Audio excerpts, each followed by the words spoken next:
इलान साहब, मैंने बताया था कि मैं किसी और से राब्ते में नहीं हूं। मैंने आपसे कुछ वक्त मांगा था, आप मुझ पर इस तरह दबाव मत डालिए। जी जी, आप बेफिक्र हो जाएं। मैं आपके अलावा किसी और से राब्ते में नहीं हूं। Thank you so much. चलिए फिर आपसे मुलाकात होती है। खुदा हाफिज।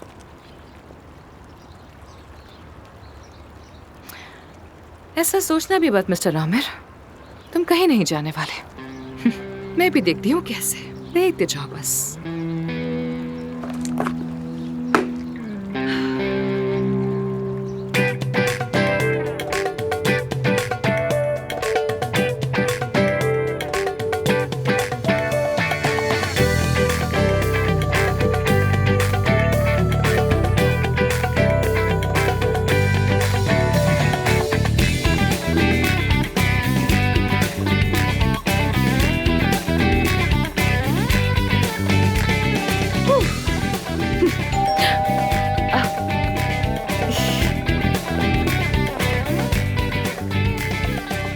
अब आ रही हूँ, आ रही हूँ,